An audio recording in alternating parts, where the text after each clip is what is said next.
umfuyi wamaBrahmani, ngifuya ngise-Arisville ku-Village 8, which is a communal setup emakhaya nje. Saqala ukwenza iBrahman lethu leli eli-registered ngomnyaka ka-2015.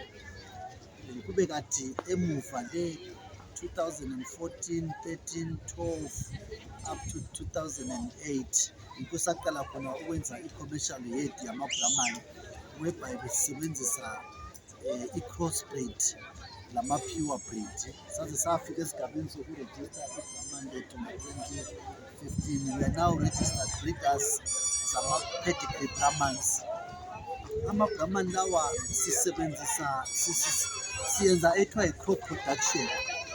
Sifana namakhampani abosethu ukuthi thina sisebenza ukubreeda inhlanyelo esetshenziswa ngama-farmers ukubreeda inkomo. Siba lenkunzi esizisebenzisayo ezi-FMC, silenkunzi ezingama-2 years, 2.5 years, 3 years esesi-ready for breeding.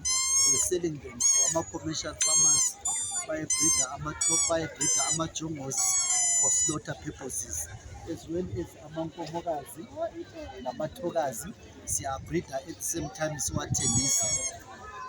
Engingakutsho ngebreed leyi, zinkomo eziphangisa ukukhula ezilohlonzi okumangalisayo. Zinkomo ezisetshenziswa ziyasilethela ama-traits awochago, awenyama, i-fertility, zi-docile as well. Ungamangala ukuthi iBrahman inkomo abaningi bathi iyahlanya, but ezethu zithanda okumangalisayo. It's one of the important things esiyenzayo eHlango Ranch, ama-Brahman adocile, athambileyo.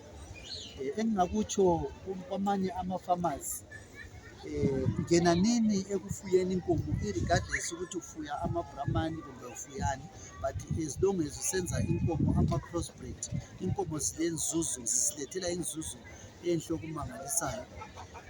Inkomo uyayithenga, siphonga ukuthi estimated value of $800 eyi-1. Inkomo lena iza kuzalela up to 12 times, meaning ukuthi iza kunika ama-$800 akho phose ka-12. Inzuzo yakho yabe siphindiwe kusilinganiso se-120% i-outcome. iBrahman leli thina silenzela emakhaya, into emangalisayo engajwayelekanga. Silenzela emakhaya, sibili ku-communal setup.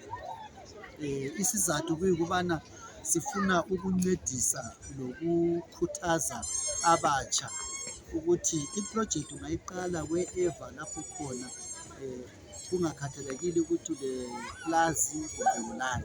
So you can start your project eyenkomo. Siyabonga.